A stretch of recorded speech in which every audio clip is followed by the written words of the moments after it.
This is what the tax records show. The tax records show that your property is a 4+2. It shows that it's 1,600 square feet, and it shows that it was built in 1985. Does all of that sound right? Most people don't close at all until they get to the end.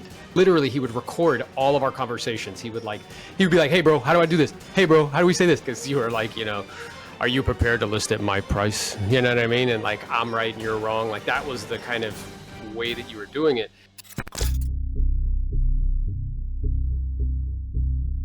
Welcome back to another episode of the Residual Real Estate Agent Podcast, episode number 109. And on this episode, me and Jose are going to switch it up a little bit different than what you're accustomed to as far as having someone on the panel, so to speak, or that we're interviewing.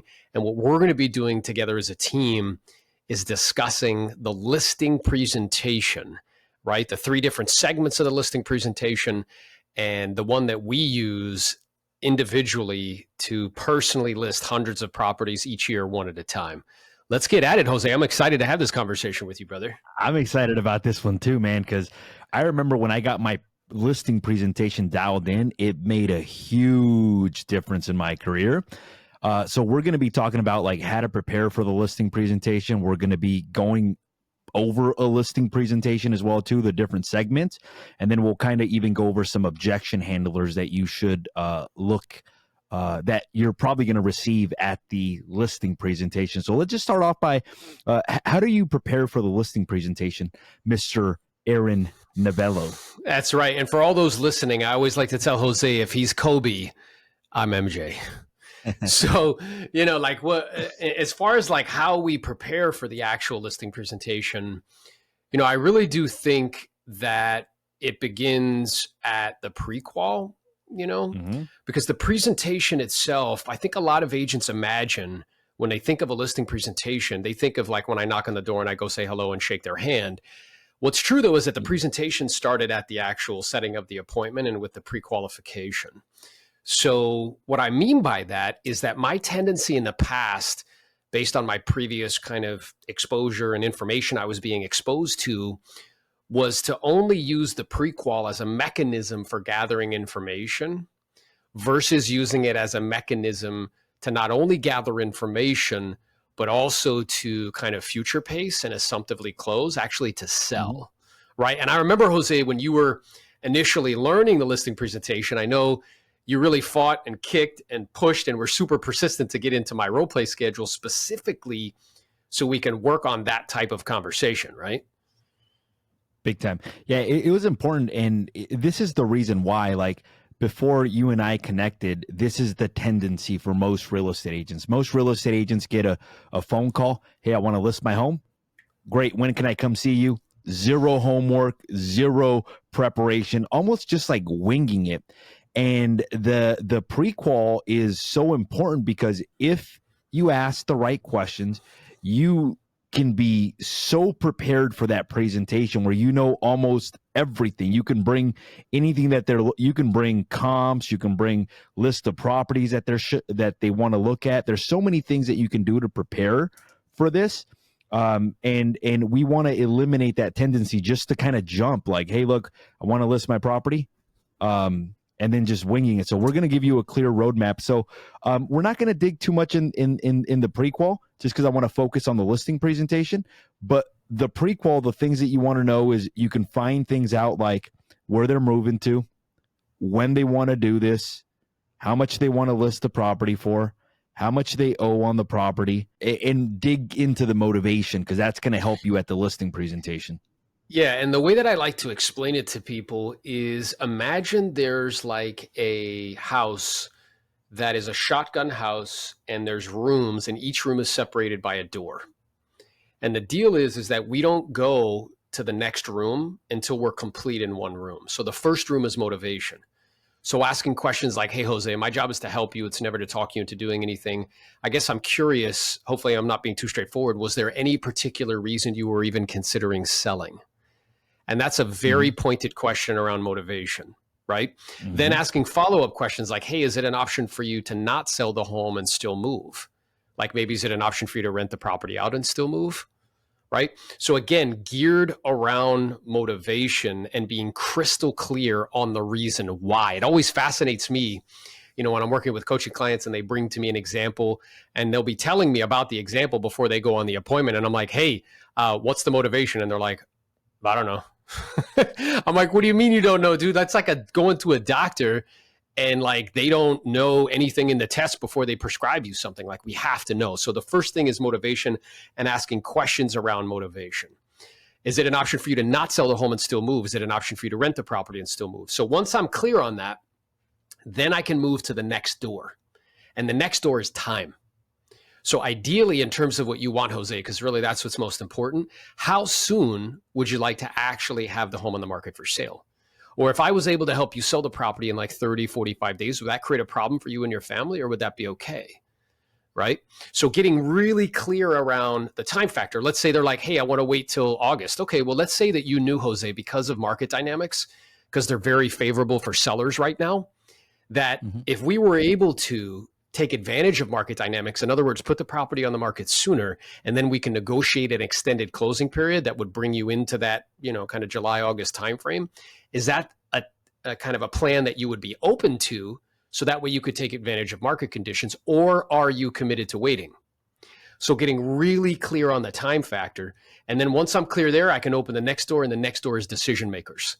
Because I don't know about you, brother, at the beginning of my career, nothing is more kind of discouraging, that takes the wind out of your sails, that has you second guessing your decision to become a real estate agent, more than going on unqualified appointments and you realize both the decision makers aren't there, or that they're not on the same page, right? Because I'm sure you've done that. I've done that. And a way that you can avoid that is by asking a simple question like, hey, Jose, I've only spoken to you. I can see here there's somebody else on title to the property. I guess I'm curious, how do they feel about selling? So once I know those three things in pre-qual, and for those who have interest in getting a deeper dive on that, you could reach out to us. I have classes that are online that you can go to on Instagram and check those out, where we actually show you specifically what to say there. But that's a brief kind of snippet of to the three things that you really want to focus on: motivation, time, and then decision makers. And then what I'm thinking, Aaron, is we could probably do another segment just on the prequal alone, because that's a complete episode right there in itself. We'll touch on it briefly. Now, when we're driving to the property, obviously the next step is you want to do comps as well too. I can't stress how important the comparables are. I have lost listing presentations, Aaron, because I have brought the wrong comps where I missed the comparable sale. And I have won listing presentations as well too, because I had more information than the other agents. I'll give you guys an example. There was a situation where I went out on a listing appointment, and I called on every single pending that was in escrow, and I found out that all the, 2 or 3 of the pendings were like $50,000 above the asking price. And because I knew that information, the other agents were just saying, "Hey, look, this is what that one's listed for, $780." I was like, "Look, they're listed at $780, but they're in escrow at $820. I'm confident I can get you a minimum of $820 for your property." I was able to win that listing presentation. So that comes out to the preparation. But the comp, the homeworks, it is so important as well, too, that you have your homework done the right way. And then another tip, and this is something that Aaron kind of shared with me, is that in terms of efficiency, I present on an iPad, Aaron presents on an iPad, and I can't stress how important that is. And the reason I say that's important is that before, when I used to have to prepare for a listing presentation, I'd be printing out like 10 pieces of paper. I'd be printing out my comps, my appointments at 3:00. I'm trying to get everything ready. And all of a sudden I'm feeling rushed, anxious, versus everything gets uploaded to the Dropbox folder and I have everything ready to go. My presentation is ready to go every single time. You can literally call me in 10 minutes and say, "Hey, look, can you be out at my house?" Everything could be ready to go without any delays or anything like that. But I fought that. Yeah. I fought that so much. Oh, yeah, he did. So what's interesting is, like, I remember having this conversation with Jose, and I'm sure he remembers it, where I asked him specifically, and he said something in passing, like, "Yeah, like I had like the sheets of paper." And I said, "Excuse me? Wait, rewind. What did you just say to me?" He's like, "Yeah, bro, like I had paper." I'm like, "You're actually presenting with paper?" I'm like, "Are you going to the appointment in like a horse and carriage? Is that what you're doing?" Like, are you using an abacus to do mathematics for like the net sheet? Like, come on, bro. We live in the 21st century. And then I asked him a question. I said, hey, how do you consume information and data? Like, do you do it on pieces of paper? He's like, no. I'm like, so how do you do it? He's like, on screens. I said, okay. So what I'm aware of is you're presenting information in a way that people aren't accustomed to consuming information. Mm-hmm. I also said to him, I was like, look, what I'm aware of is you're presenting a one-dimensional picture of what's going on. And what that leads to, in my experience, when I was presenting with sheets of paper, is it can lead to debate, right? Versus on an iPad, you could actually like zoom in and see pictures. And Jose fought that thing for a while. And then what was so interesting, he went on one appointment, he tried it because it was different, just like me and him. I mean, we're all the same. The story of one is the story of all. If something's different, we resist it. And he went on one appointment and he was showing a lady. I remember specifically when he came back to me and he was like, bro, this was amazing. And I was like, what happened? He was like, yeah. I was like, yeah, let's check out this kitchen. She's like, my kitchen's nicer. And then she grabbed his iPad. He's like, well, let's take a look. She's like, let me get my glasses. And she zoomed in on the picture and she's like, oh no, that picture's nicer than mine. And once that happened, he was sold. Like that was it. He was always presenting with, an iPad. So what I'm aware of is, to Jose's point, what he's saying is absolutely true with efficiency.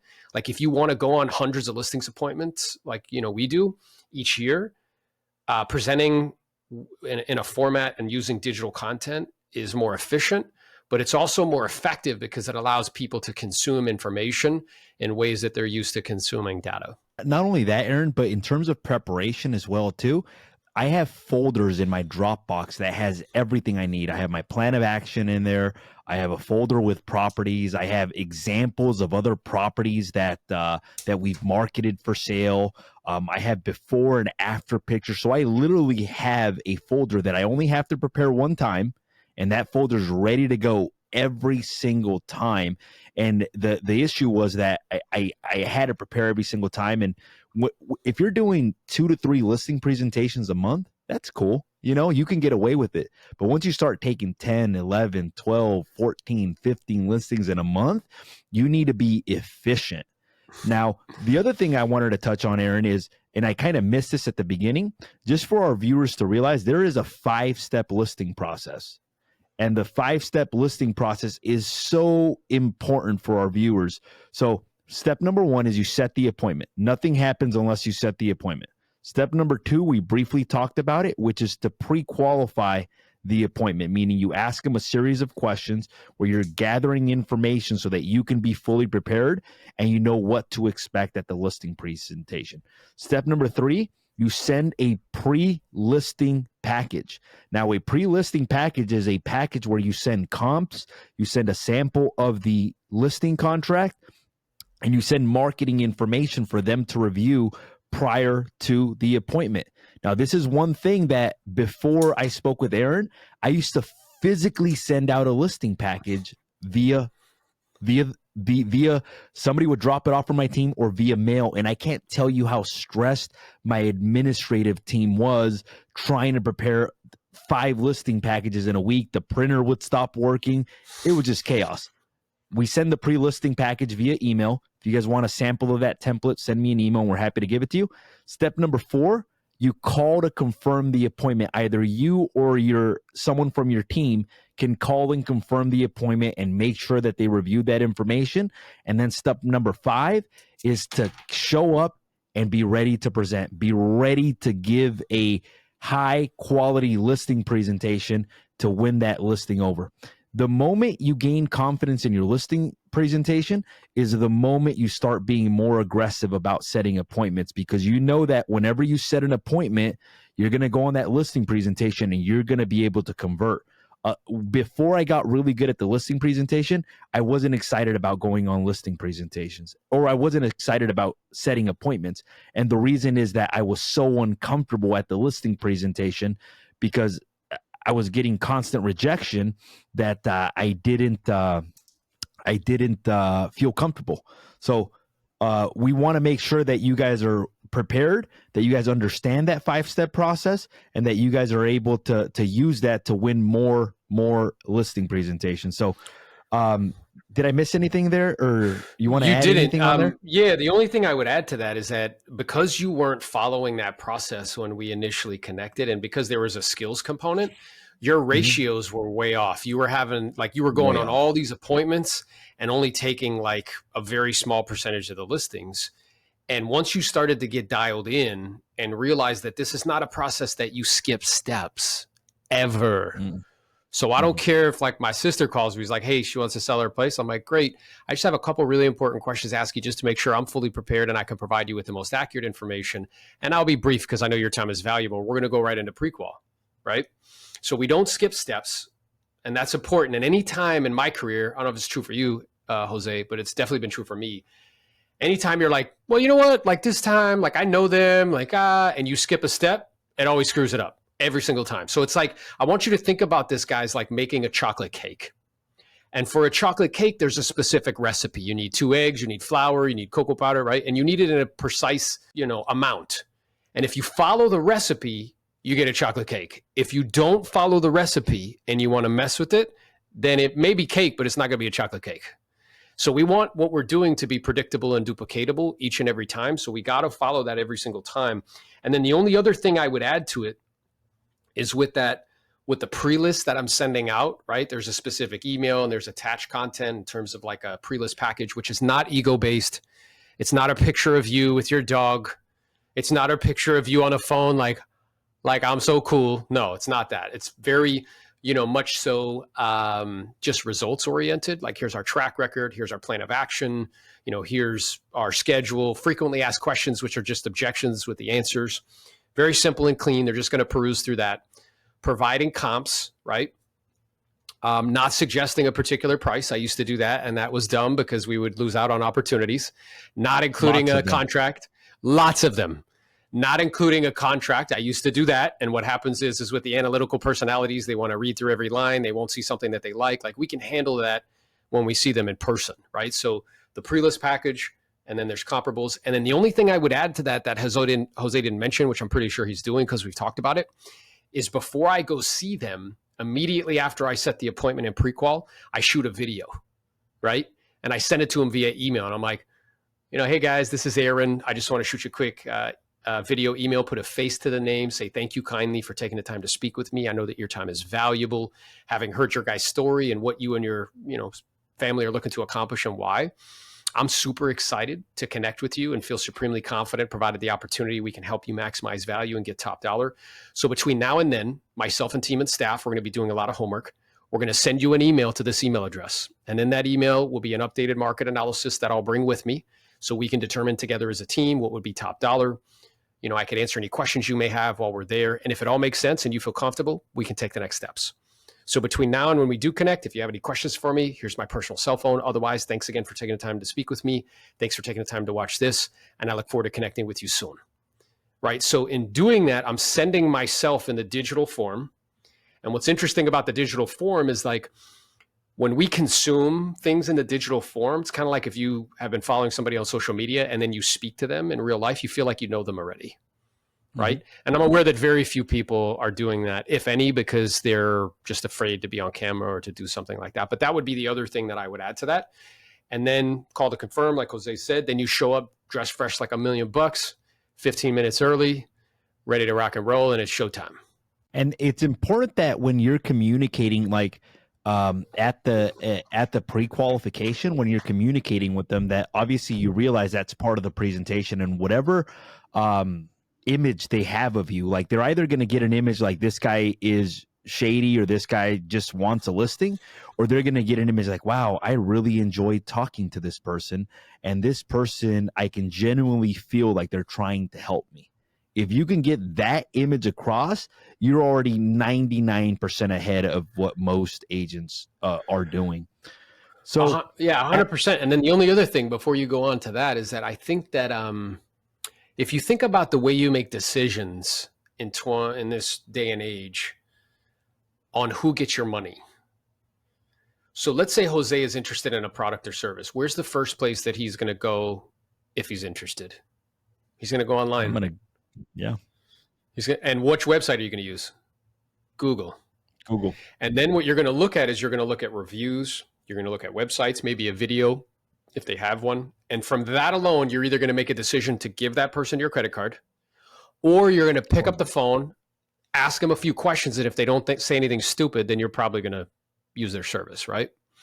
So for some reason, which I think is really interesting, is in our industry, I don't know why, but we're not like reverse engineering that. A lot of people aren't. So if we know and understand that, to Jose's point, is if I can create a lot of perceived value, it's like persuasion, right? It's like there's a book by Robert Cialdini called Persuasion. He wrote another book called Influence, which was awesome. Both of them are like the Bible of behavioral psychology as it pertains to selling.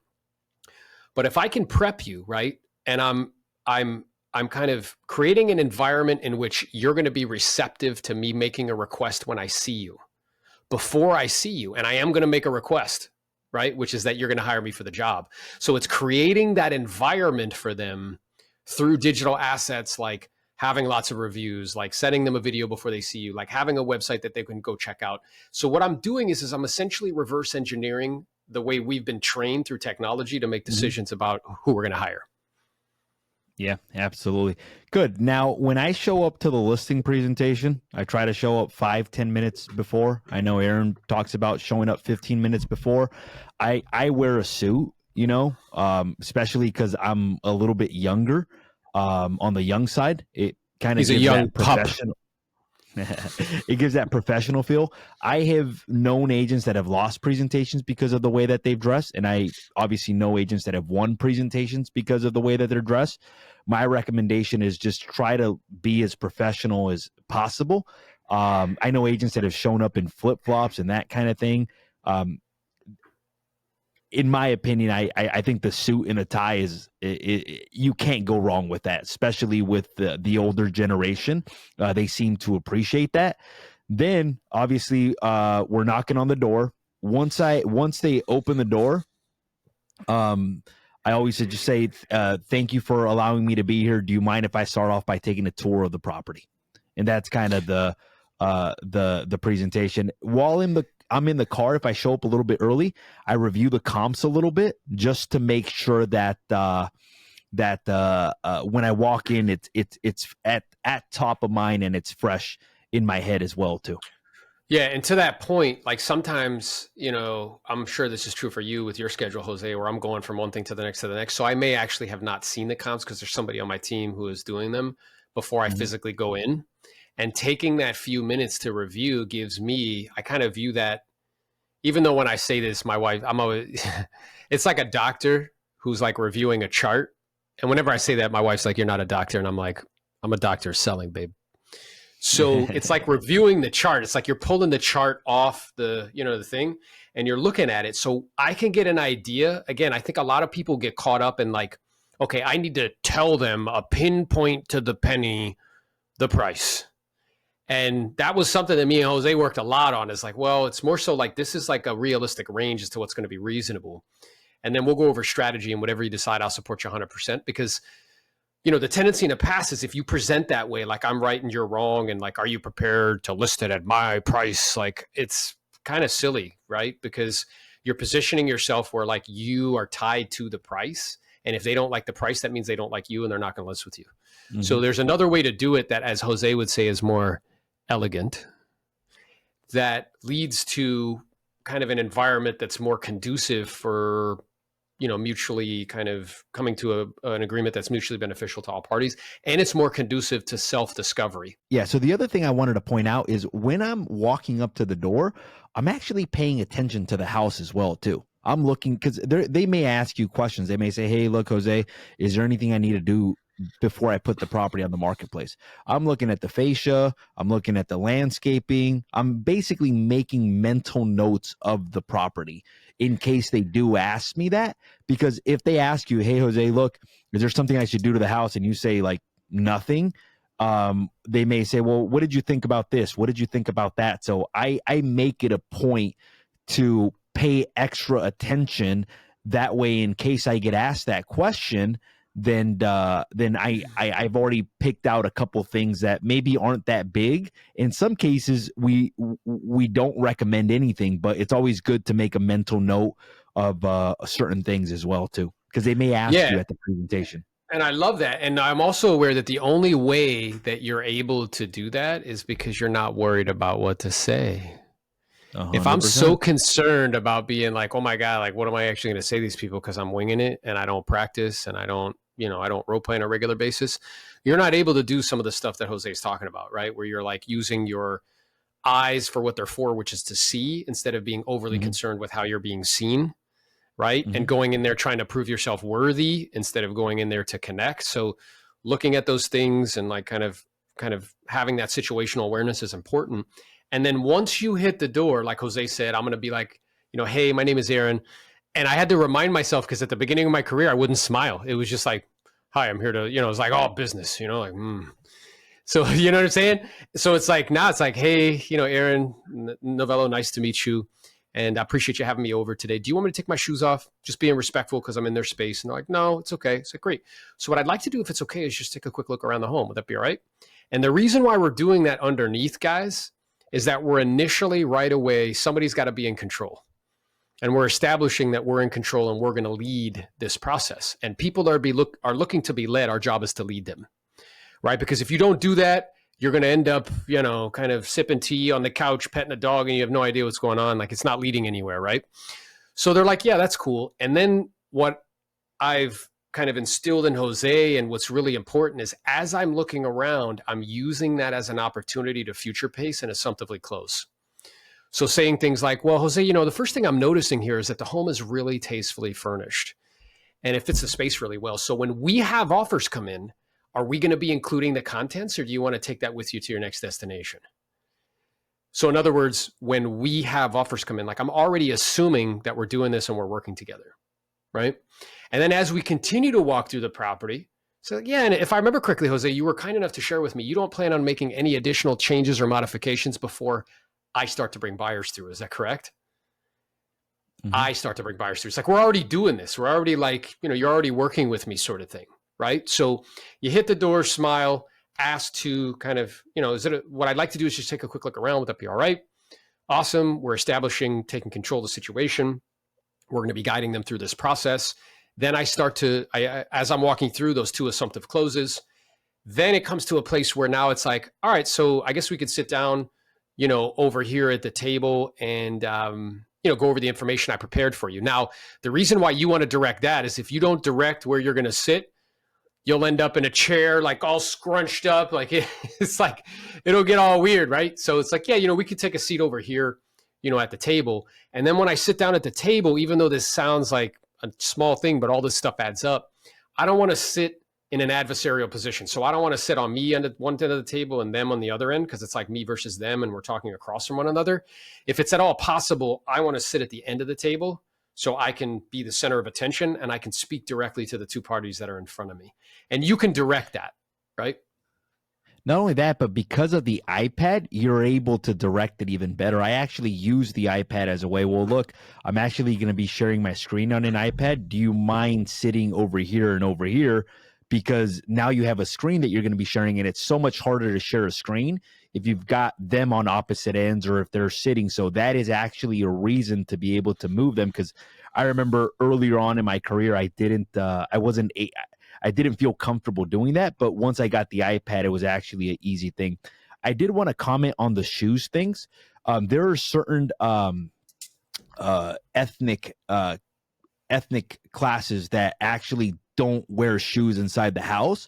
If I am in one of those households, I actually take them off regardless if they tell me not to do it. Like, because a lot of times they're trying to be polite. They're like, no, you don't take them off.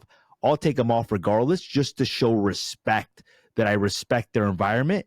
Because if I see all the shoes outside and I see that they've got shoes at the entrance, I'm going to take it off regardless. Or if I notice that they're taking them off before you go up the stairs, I'm going to take it off as well too. The other thing in the walkthrough, when Aaron's talking about it, I like to point out things that I like about their property as well too. So I know Aaron's using it to sell, but like if I notice that they've got like bullnose corners, I'll say, hey, great, I love the bullnose corners. If I notice that they have like an island in the kitchen, wow, like if I know that's an upgrade, I'll say, wow, I love the island. Or if I notice that they have like a nice walk-in closet or whatever it is, or specific type of flooring or crown molding or recessed lighting, or double ovens or something that makes them feel good. And I notice that when I do that, a lot of them tend to like light up and be like, oh, wow, thank you for that. I appreciate that. Just make sure to be genuine as well, too. You know, when you're playing compliments to people, make sure that it's a genuine compliment as well, too. As long as it's genuine, a lot of times they're very receptive to that. And then the last thing I wanted to kind of pinpoint on it is I asked for a tour. And the reason I asked for a tour is that gives them the option of saying, okay, great, take a look around the property, or, hey, look, let me give you a tour of the property. And the reason I like to do that, even though it takes a little bit of time, is that it gives them the option, and different personality styles have different ways of wanting to do business. Like the driver may say, okay, great, I'll wait for you right here. Go take a look around the property. That case, I'll go take my own tour. Somebody that maybe is a little bit more expressive or an amiable may say, okay, great, where do we start? And by asking for it, I said, great, do you mind if I start off with a quick tour of the property? I know like almost what personality style they are. And it gives me the opportunity to kind of get to know them a little bit as well, too. Now, some people may say out there, oh, that takes too long, or you shouldn't do that. That works for me. So I just want to throw that out there, because there's going to be certain things that maybe work for me or work for Aaron that don't work for Aaron and don't work for me as well, too. So just want to throw that out there as well, too. Yeah, it's good. And then now that we're at that point, right now we've said like, okay, I guess we could sit down and take a look at the information that, I prepared for you. Now we get, so to me, there's 3 steps to the listing presentation. There's the time I hit the door till the time I start to talk about price. So we're still in that first stage. Then there's the pricing conversation. And then after that, it's handling objections and closing. And honestly, guys, if you really dial this in and get really good at it, it shouldn't take you more than 20 minutes to get through kind of those 3 steps, right? So we're still at that first stage from the time I hit the door till the time I start to talk about price. And now it's just like, hey guys, first and foremost, I just wanted to begin by saying thank you kindly for the opportunity to share some information, potentially help you with the sale. I always like to begin these conversations just by asking a few quick questions, just to make sure we're on the same page. Would that be okay? Yeah, that's cool. All right, so the first question, which I'm pretty sure I know the answer to based on our conversation, Jose, is that you've definitely decided that you're going to sell the property. You're not interested in holding on to it or renting it or something of that nature. Now, the reason that I know that, if you go back to what we said previously, is because I asked them pre-qual, is it an option for you to not sell and still move? Is it an option for you to rent and still move, right? And they're like, yeah, no, we're definitely going to sell it. Great. And then it leads me to my second question, which I'm also pretty sure I know the answer to, is you want to position the property price-wise to sell. You definitely don't want to give it away. That's for sure. At the same time, you're not interested in having it sit on the market for like 6 or 7 months just testing the market. Is that right? Yeah, that's right. All right, cool. And then that leads me to my third question, which I'm also pretty sure I know the answer to. I'm aware I sent you over some information in preparation for connecting. I'm sure you checked us out, you looked at our track record, our reviews, and things of that nature. So have you already decided that you would like for me and my team to help you with the sale? And then again, just subtly shaking my head, smiling. And they're either going to say yes, no, or maybe. Now, the reason why this is so important to get out of the way, because notice, we've been assumptively closing. We assumptively closed twice when we hit the door. Now we just closed the third time. And they're either going to say yes, no, or maybe. Now, if they say yes, internally, you do the happy dance. Yay. And then you move on, right? You go to the next stage. If they say no or maybe, regardless of which one it is, you're like, okay, that's cool. I know that this is a big decision and you want to make sure you're making the best decision possible. I want to be clear, Jose, that is my intention, right? So provided that what I say makes sense and you feel comfortable and confident with me that we can help, I do have all of the appropriate paperwork with me and I'm prepared to go to work for you today. Fair enough? So that's 4. Now, what's so interesting to me is most people don't close at all until they get to the end. So we've already closed 4 times and we haven't really even talked about anything, right? And then we're going to circle back and be like, okay, well, and along those lines, in terms of who you partner with in the selection process of an agent, you were kind enough to share with me you were looking for this, this, and this. Now, the reason I know it's this, this, and this, because you told me in pre-qual because I asked you. And then it's like, okay, so is there anything else you'd be looking for from me today that would cause you to feel comfortable and confident just to proceed and put me to work. That's 5. And then they're going to tell you, and they'll be like, yeah, we want to talk to you about the commission or the price. Okay, cool. So it sounds like provided we can check off all those boxes and we're in agreement with regards to terms and conditions, which I'm sure we will be, there is a good chance we'll be able to get started and go to work. And I'm really excited to have that opportunity. So that setup right there from the time, think about that for a second, from the time we hit the door till just there, we haven't even talked about the price yet. We've already closed 4 or 5 times, right? And that'll put you like in a position, because people typically say yes after the 7th no. It's like we're moving it forward versus doing all this presentation. And at the end, you're like, ta-da, like, do you want to do something, right? Yeah. So I've done it both ways as well too. And this is just to give a different perspective. I actually start my presentation at the CMA portion of the presentation. And the reason I did that is for some reason, every time I would go over the 3 questions at the very beginning, I would notice that people would just be like this. They'd start crossing their arms and their body language would change. And all of a sudden they would get all serious. Not only that, but I'm not as smart as Aaron. And for me, I wasn't able to get through that part through 20 minutes. And I almost felt like I was losing people in the first part, second part of the presentation. So what I did is I actually cut out that entire part of the presentation. So the way I started, just so you guys know, is I actually start, thank you so much for taking the time to be, thank you so much for giving me the opportunity to be here. I'm really excited about potentially having the opportunity to help you guys sell this property. What I've done in preparation for our meeting is I prepared what we call a comparative market analysis. A comparative market analysis is just a fancy word for what is active right now in the marketplace and what is sold and closed most recently. Now, I want to be clear that the comparative market analysis is not going to give us a pinpoint exact dollar amount. Instead, it's going to give us a range, meaning it's going to give us a range of where properties are selling at. And then it comes down to strategy. And there's 2 strategies. One, we start off a little bit higher to leave a little bit of room to negotiate, or 2, maybe we start off a little bit lower, and instead of doing that, we attract more buyers and potentially we get more than one offer. And whatever you decide, I'll support you guys 100%. Obviously, I'll make a recommendation to you guys, but you guys are the boss and you make the final decision.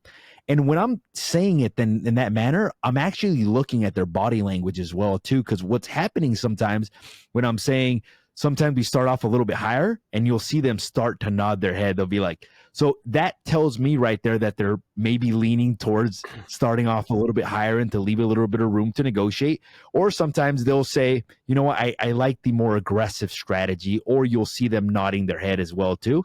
So once you get more advanced, you can pay attention to those nonverbal cues as to what they're telling you. But yeah. And what I'm aware of is that's like such a big difference from when like we initially connected, because you were you know, are you prepared to list at my price? You know what I mean? And like, I'm right and you're wrong. Like that was the kind of way that you were doing it. And I remember we would have that conversation about it. And it's like, if you notice with the way that we're sharing with you how to present price, it's more from a consultative capacity.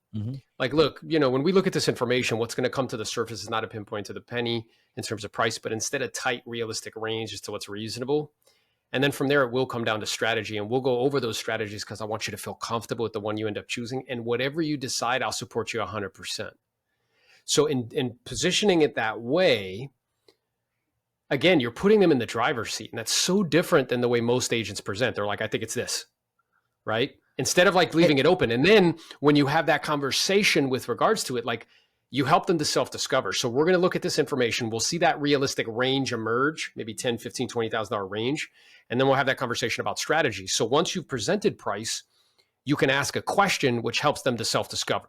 So if they're like, well, Jose, like, what do you think is worse? Like, I appreciate you asking. And, you know, I guess my question to you is having seen this information, right? Seen what's active on the market, not selling, seen what's sold and closed most recently, knowing that the last closed sale 2 doors down was at 650 and that was a month ago. Honestly, if you were a buyer, not a seller, because I know those hats are different, and if you were going to buy this place all over again, where do you think you would feel comfortable making an offer that you believe would be reflective of fair market value? And now they're going to tell me. And the deal is people never argue with their own information, right? If you tell them it's debatable, right? I mean, just look with like your friends. Like if you were like, yeah, the sky's blue, somebody's gonna be like, well, it's not really blue. It's kind of turquoise. Like it becomes an argument, right? Instead of, if Jose tells me, he's never going to argue with his own information ever. So it's really beginning to go to a higher level of kind of communicating and not telling, but helping people to self-discover what's true. And then once they self-discover and they give you like, well, because they're either going to say one of two things. They're going to say something reasonable or they're going to say something unreasonable. Mm-hmm. So if they say something reasonable, like, yeah, I'd probably offer maybe a little bit more than 650, but somewhere around there. It's like, okay. And I'm in agreement with you, by the way. So it sounds like we're in agreement that the marketplace is showing us somewhere around 650 seems to be reasonable. Now, notice in that language, who's showing us? The market. The marketplace. Yeah. So I'm in agreement that the market is showing us somewhere around 650 seems to be reasonable. So here's where it comes down to strategy, Jose.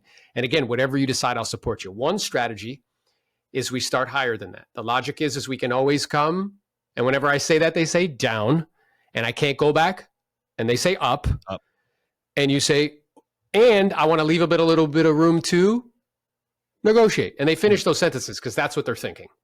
So again, there's not necessarily anything wrong with that strategy. The thing to consider with regards to it is that it typically takes longer. Now, I know that's not a big deal for you. This isn't a fire sale. We don't have to sell in 24 hours. At the same time, you did share with me that in order to make the move to Colorado, you need to be done and complete in the next like 75, 80 days due to time constraints. Is that right? Mm-hmm. Yeah. So Correct. What that means is that we have to be under contract in like the next 20 days because it typically takes 45 or 60 days to close escrow or to close the property, close with financing. So that's something to consider strategically, right? Because let me ask you this. What would happen on the outside chance if we were still sitting here 75 or 80 days from now and this wasn't complete? What would that mean for you and your family? And Jose's like, nah, dude, like that would not be good. Like that's not acceptable to me. Okay. So that's something to consider. Now, the second strategy that we have at our disposal is, and a lot of sellers, just like you, Jose, they've been using this very effectively, and that's social proof, right? A lot of people just like you have been using this. And what they do is they position the property, they see that realistic range emerge, and they position it really close to what's sold recently, or actually a hair below. And the logic behind that strategy is in an environment where inventory is low and demand is high, very quickly, right out of the gate, we can get a lot of people interested in more than one offer. And what ends up coming to the surface is the absolute most that somebody's willing to pay, which what something's worth is what somebody's willing to pay for it, right? And we get the best terms and conditions. We get to choose the best offer, and I can negotiate on your family's behalf from a position of strength, and we can dictate terms and conditions, ask to remove contingencies, close when we want, things of that nature. Now, either one of those strategies are okay. I just want you and your family to feel comfortable with the one we end up choosing. So my question is based on what you're looking to accomplish and why, based on the time frame you'd like to make this happen in light of the information we just reviewed, which one of those strategies do you think would serve you and your family best? And then they will tell you, and that's just a completely different way from the way that me and Jose were kind of initially taught to have this conversation. And I'll be very frank, very early on in my career, I lost so many presentations over price. The pre-qual would go great. They're like, I'm excited. I'd get there. And the way I was presenting price wasn't conducive. It was more of like, hey, look, this is what the property is worth. And I remember walking away from presentations for $5,000, $10,000. Another agent would come, list it at their price, sell it in a week, or reduce the price one time, and then it would be sold. So one of the things that I also like to go over with clients as it relates to price is I have examples on my iPad. So I have an Excel sheet where we outline every single offer that we receive on all of our listings. And if they're considering the more aggressive strategies, one of their concerns will be like, well, look, I don't want to price it there, because if I price it there, people are always going to want to come down. Meaning if I price it at $1 million, everybody's going to want to offer me like 950 or 900. So they think that if you price it higher, if they offer you less, then they end up at the number that they want. So in order to address that, I actually bring that Excel sheet and I'm able to show them that, because that's honestly a limiting belief, or it's not true. Meaning, like, if that were true, might as well price it at 10 million and then I'll end up with maybe 9 million for $1 million home. But it's not true, because otherwise that would be the case. So I like to show them examples, and I'll say, well, look, I understand where you're coming from. It's a valid concern. So here's what I like to show you. So this is a property in your neighborhood that we had on the market X time. This property received a total of 10 offers, and then I'm able to walk them through the offers. I'll be like, look, the first offer came in at this, the next offer came in at that, the next offer came in at that. This was our list price. And then I'll be like, then we countered back like a highest and best, and this is what we ended up selling for. That right there, for me, it kind of shows them multiple things. One, it shows them that like that is not true, meaning that if the property is worth more, the buyers won't let it sell for less, because they'll drive up the price to market value. It also lets them know that, like, hey, look, this guy knows how to sell properties because he's receiving more than one offer on the property. And it also lets them know sort of your process. So for me, it gives me a little bit of time to be able to kind of showcase the way that I handle situations where we have more than one offer. And I find that if you can showcase that the right way, people appreciate that, and they're like, whoa, this guy actually knows what they're doing. And they look at you a little bit different as well, too, because you know how to handle that situation. Just a little tip there in regards to a couple of things that you can present additionally as it relates to price. Yeah, and it's really important, to Jose's point, that you be aligning yourself with people. So it's like, yeah, listen, I appreciate where you're coming from, and I want to be clear that my intention is to get you every penny possible. We're on the same team. Yeah. Obviously, the more we help you sell it for, the more we get compensated to help you. I'm also of the mindset that I'd much rather earn your business with integrity, being honest and straightforward about what's reasonable and realistic, versus promising you something I know is not going to happen and not be able to deliver. So, in looking at this information, and then you can take it from there. And these are these little bridges that help you to get from one place to another place. And that's very specialized knowledge. It's not something you're going to get out of a book, right? It's only something that you can get from like mentorship. It's only something you can get from getting close proximity to somebody who has that specialized knowledge, so they can teach it to you. Like Jose, he pushed his way into my role play schedule after me pushing him away for 6 months. And then we've stayed in proximity ever since, right? He would record all of our conversations. He would be like, hey bro, how do I do this? Hey bro, how do we say this? Hey, like he was like all in, right? So this specialized knowledge of I know there's scripts out there of like kind of the outline. I even have scripts on listing presentation that you can get on our website.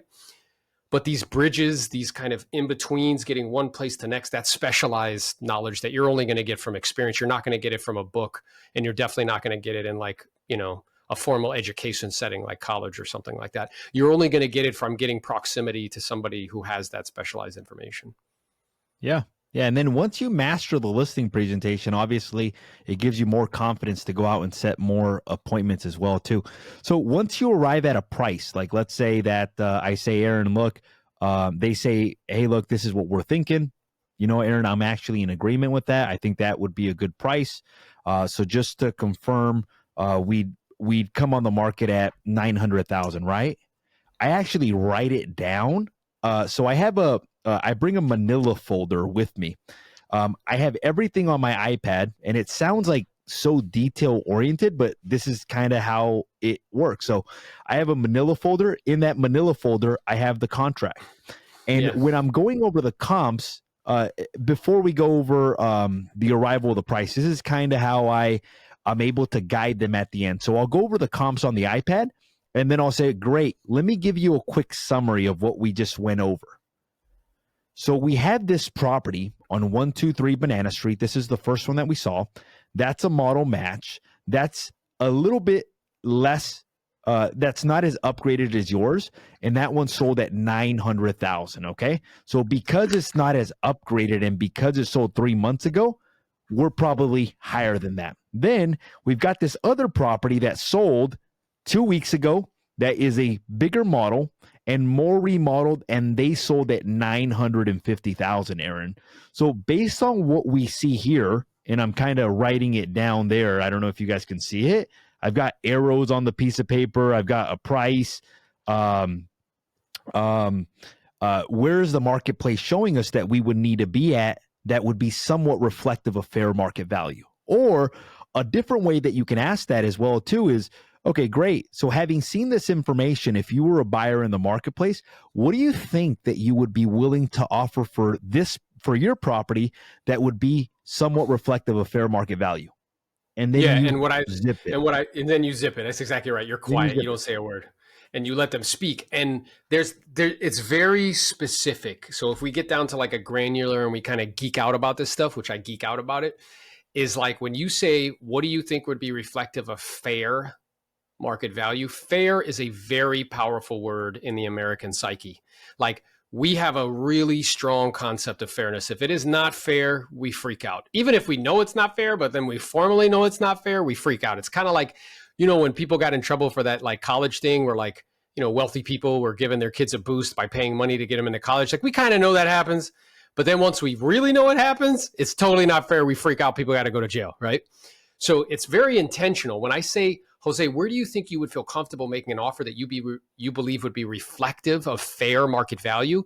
In Jose's brain, it triggers like, oh, I have to be fair here, right? And it's causing them to look at this information more accurately. So there's two psychological things that are going on with regards to price that we're trying to combat. One is called the endowment effect. The endowment effect is quantifiable, it's measurable, which is like, because it's mine, it's worth more. And we've all experienced this. So like when you're helping a seller, they always think their home's worth this, but then when they become a buyer, they're like, what are these people thinking? They're crazy with regards to the price, right? And that's the endowment effect, right? The second is called motivated reasoning, which is where when we really want something to be true, or we believe that it's true, or we need it to be true, because most Americans have the majority of their net worth tied up into their house. So they're very kind of attached to it in that way. And it's very difficult to look at it like a commodity that's bought and sold. Is what they'll do is they'll seek out all the evidence to support their belief, but they'll ignore all evidence to the contrary. So they want to like ignore the comp that's like right next door. They want to ignore all of the comps that say it's like this, right? Because they really want or need it to be this. So they're seeking out evidence to support it. They'll say things like, well, my uncle told me that, this is happening here. And I heard that this happened. And they start to point to things that are like circumstantial and not concrete, right?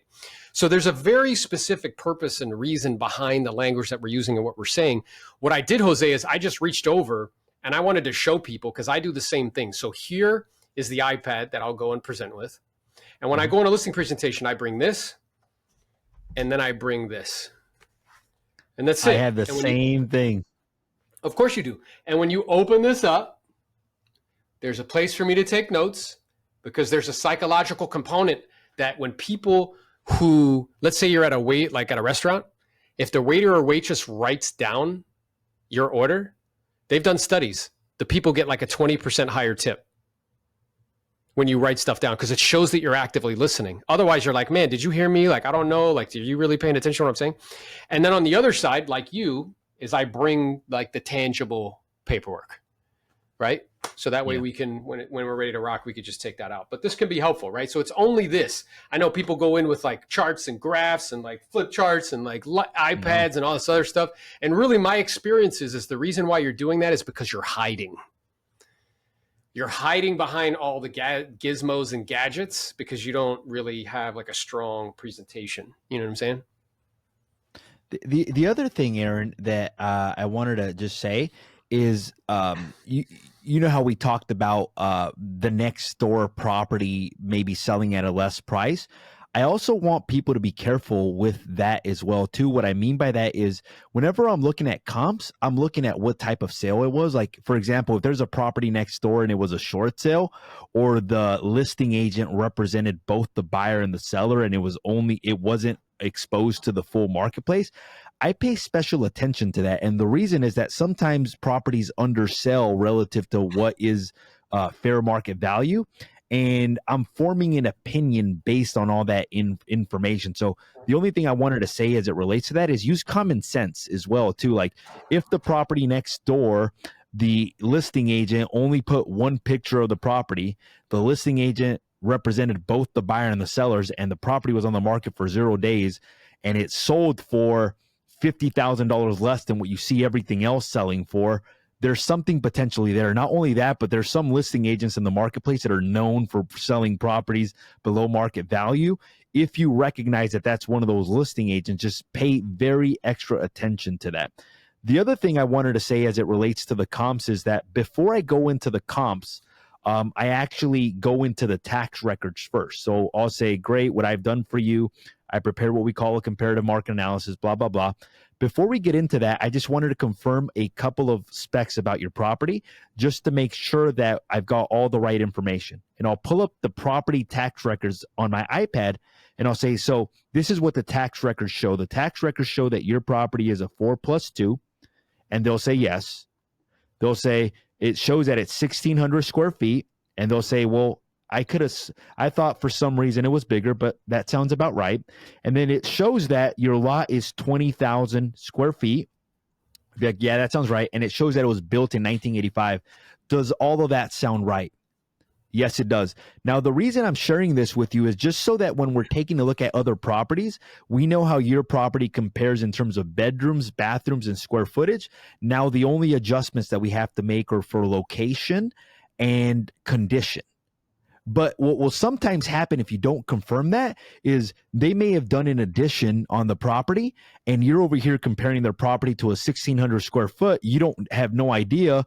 And then you find out halfway through the presentation that their house is actually 2,200 square feet versus 1,600 square feet.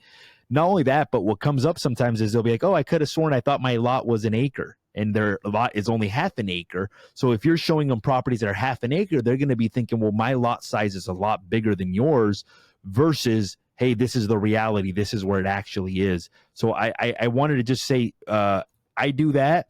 And then, yeah, so those are the tips as it relates to that. Yeah, I love that. And then once, like Jose's saying, once we come to an agreement and they're like, yeah, somewhere around here. So it seems like we're in agreement, Jose, that, in terms of where to get started off at price-wise. So do you have any other questions or concerns for me before we take care of the appropriate paperwork? Just like, boom, now we've assumptively closed. And they're like, well, and now here, one of two things are going to happen. They're either going to be like, no. And you're like, okay, great. Let's take care of the paperwork, right? Or they're going to be like, well, yeah, we want to talk to you. And this is where it gets into handling objections and closing. So I think, Jose, that could be like a whole separate one of these. I think so too, bro. 100%. Because there's three stages of listing presentation, from the time I hit the door till the time I start to talk about price. Then there's the whole pricing conversation. And then the transition from the pricing conversation to handling objections and closing. It's like, okay, well, we seem to be in agreement with regards to strategy and approach with regards to how to position the property price-wise. So do you have any other questions or concerns for me before we take care of the appropriate paperwork? And then they're either going to say, yeah, they're either going to say no, and you're like, okay, good, let's get started. Or they're going to say things like, what's your commission? Or how long is your agreement? Or I want to think it over. Or I got another agent interview. And these are all different types of objections that we can do on a separate call or a separate one of these, right? A podcast.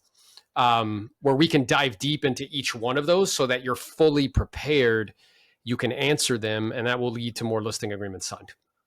I would say comment below if you want that episode to happen.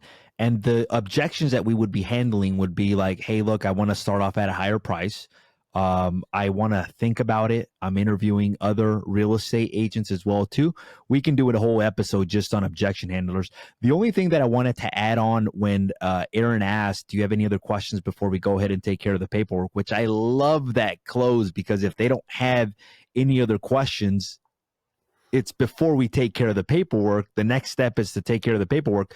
The only other thing that I add before I ask that, so let's say we come to an agreement on the price. Let's say we come to an agreement on the price and the price is $990. I'll write it down. I'll say, great.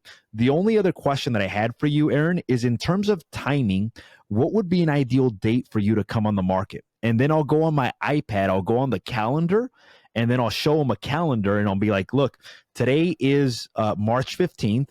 From the time we take pictures, it usually takes me 3 days to have the property on the marketplace. So if we take pictures tomorrow, the earliest that I could have it on the market would be the 19th. Now, I understand that may be too soon for you. What would be an ideal date for you to come on the market? And by showing them the iPad and showing them the calendar, what's going to happen a lot of times, or I'll give you an example as to what happened yesterday. The owner was like, well, look, I'm actually going to be out of town during this week. I can't do it here. So how is April 1st? I'm like, okay, great. That would work. That mean the latest we can take the pictures would be March 28th or March 27th. Like, great. That works out fantastic. So now I have the price. I have the date. Now I say, great. Do you have any other questions before we go ahead and take care of the paperwork? And the reason I ask that is because guess what I need to fill out the listing agreement?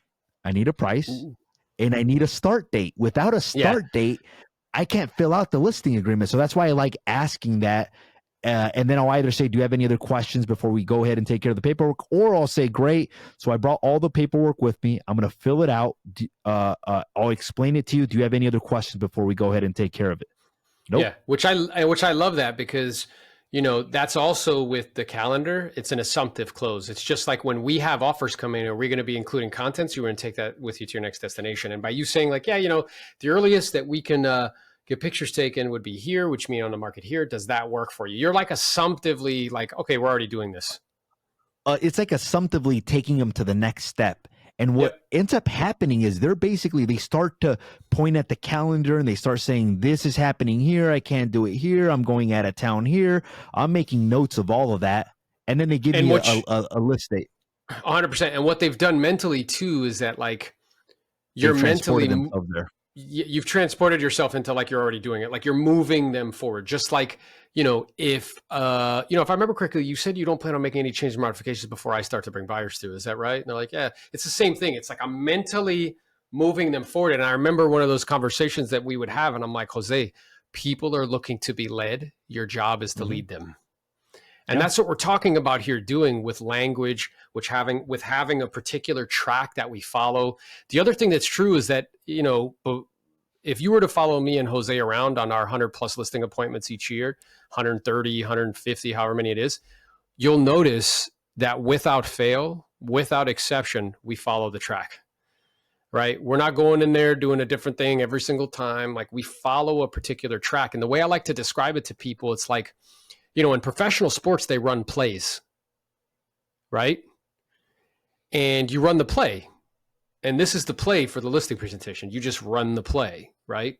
And if you take the time to learn it and you take the time to learn, you know, those bridges on how to get to one place to the next, and you take the time to learn the objection handlers, then what will happen is your conversion ratio will go sky high, right? According to the Association of Realtors, if an agent goes on 100 listing presentations, they only take 20 listings. And the reason is they don't follow the 5-step process. They don't have a particular track for the listing presentation. They don't role play in practice. I mean, at the beginning of my career, I was role playing twice a day, 6 days a week. I was handwriting out scripts. I was chanting them.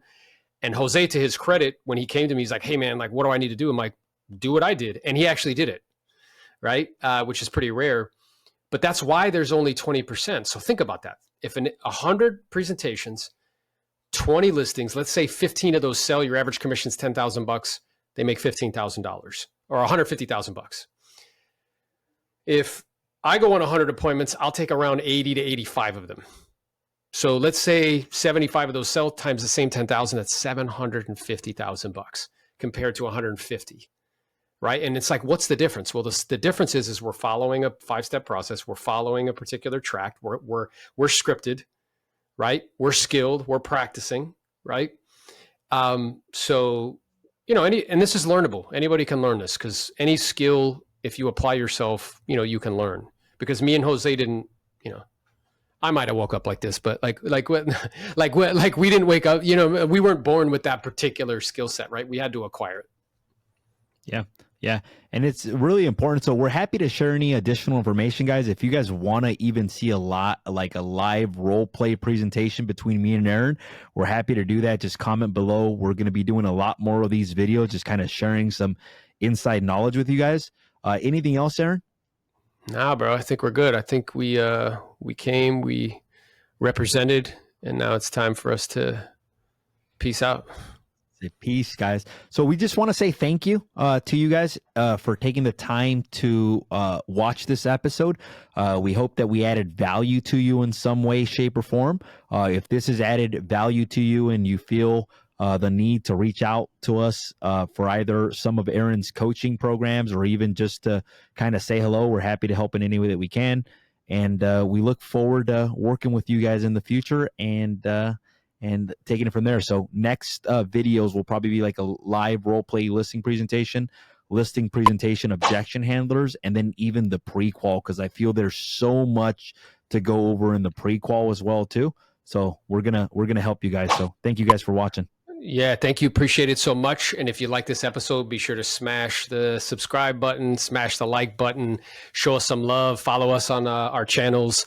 And we're here to just add value and help you guys. So appreciate it. All right, guys. Thank you so much. Make it a great day, and we will talk soon. Boom.